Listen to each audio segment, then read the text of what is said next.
Karena sudah tidak tahan lagi sering dibully oleh penguasa sekolah, remaja laki-laki ini terbersit pikiran untuk mengakhiri semuanya dengan cara nekat dari atas gedung. Namun, karena tidak tega meninggalkan ibunya, dia akhirnya memohon agar si perundung melepaskannya. Jahatnya, si perundung malah mengambil ponselnya, lalu merekam remaja laki-laki tersebut.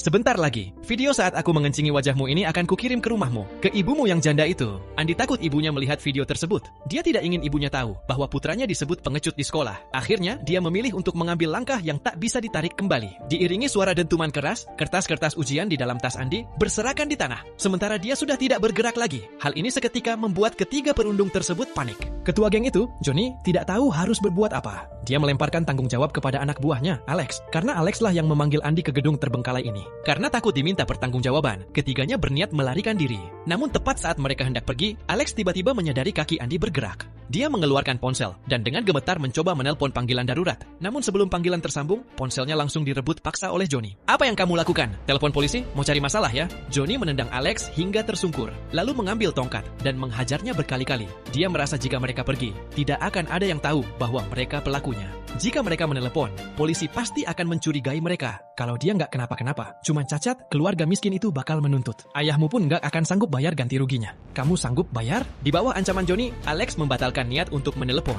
Akibatnya, Andi pun melewatkan waktu emas pengobatan dan akhirnya meninggal karena kehilangan banyak darah. Di ruang pengadilan, ibu Andi menangis histeris. Ia menuntut agar hakim menjatuhkan hukuman seberat-beratnya kepada para pelaku. Namun, pengacara pembela mengucapkan satu kalimat yang seketika membuat seluruh ruang sidang terdiam. Kematian korban bukan disebabkan langsung oleh tindakan penganiayaan tersebut. Dalam hukum pidana, ini tidak memenuhi unsur hubungan sebab akibat. Oleh karena itu, pihak kami bersikukuh bahwa dakwaan pembunuhan berencana yang diajukan penuntut umum tidak berdasar. Ibu korban seketika terpaku. Meskipun tidak paham hukum, dia mengerti maksudnya. Pengacara itu mengatakan bahwa kematian putranya tidak ada hubungannya dengan ketiga orang tersebut. Namun, pihak jaksa penuntut telah bersiap dan langsung melontarkan 3 pertanyaan fatal kepada Johnny. Anda mengatakan, ya sudah kalau mau, lakukan saja. Ayo, ini aku rekam. Lakukanlah kalau sudah aku lepaskan kamu. Dan jadi atau tidak, aku sudah menunggu nih. Hasilnya, korban benar-benar melakukannya. Ketiga poin di atas membuktikan secara jelas bahwa setelah melakukan perundungan terhadap korban, terdakwa tidak mencegah korban yang hendak berbuat nekat,